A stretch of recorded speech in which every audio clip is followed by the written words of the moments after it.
இங்க தர்கா அது போற வழி இந்த அப்படி தெரியுது. இங்க வழியிலே இடைக்காலத்துல சில பிணங்களை புதைச்சு புதிய அடையாளங்களையும் உருவாக்கி இருக்கிறாங்க. தர்காவுக்கும் நெல்லித்தோப்புக்கும் நாம உரிமை கோரல, அவங்க போறக்கூடிய இந்த படிப்பாதைக்கும் நம்ம உரிமை கோரல.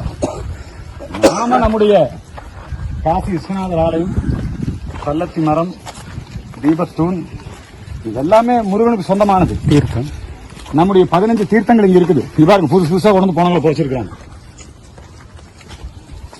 புது புது அடையாளங்களை உருவாக்குறாங்க. சரி, தர்கானா அதோட முடிச்சுக்கணும்ல. இது வேண்டுமென்றே திட்டமிட்ட ஒரு ஆக்கிரமிப்பு. இன்னும் நான் உங்களுக்கு மிக முக்கியமான ஒரு செய்தி சொல்றேன். இடைக்காலத்துல ஒரு குறிப்பிட்ட காலகட்டத்தில் பாகிஸ்தான் கொடி ஏத்துனாங்க. அது மட்டுமல்ல, மேல அவங்க வெடிகுண்டு சோதனைகள்லாம் நடத்தினாங்க.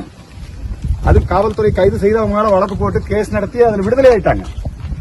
ஆனா ஒரு தேசவிரோத காரியங்களுக்கு இந்த தர்காவை மையமா வச்சு, உள்ளூர் முஸ்லீம்களுக்கு இது சம்பந்தம் கிடையாது, இந்த தர்காவை மையமாக வச்சு ஒட்டுமொத்த இந்த மலையும் ஆக்கிரமிக்கணும்னு ஒரு தரப்பு முயற்சி பண்ணுது.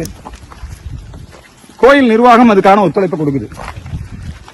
கல்லத்தி மரத்துல இன்னைக்கு பிறைக்கொடியை கட்டி இருக்கிறதுங்கிறது மிக தவறான முன்னுதாரணம்.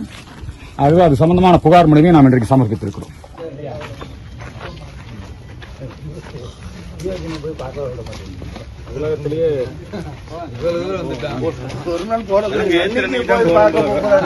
ஒரு பணத்தை புதைக்கிறாங்க, ஒரு அடையாளத்தை ஏற்படுத்துறாங்க. இது ஆக்கிரமிப்பு தான். இதுவரைக்கும் 9க்கும் மேற்பட்ட பிணங்களை இங்கே புதைத்திருக்கிறார்கள். சமணர் குகைகளை பச்சை பெயிண்ட் பூசி அடிச்சிருக்கிறாங்க. அதனால இந்த ஆக்கிரமிப்புகளை கேட்டா நம்மள மதவாதிங்கிறான். இது என்ன அநியாயமா இருக்குது. ஆகவே காசி விஸ்வநாதர் அருளோடு இந்த மலையை மீட்கும் போராட்டம் பிளே ஸ்டோர் மற்றும் ஆப் ஸ்டோரில் இருந்து பாலிமர் செயலியை QR கோடு மூலம் பதிவிறக்கம் செய்யுங்கள். செய்திகளை உடனுக்குடன் பெறுங்கள்.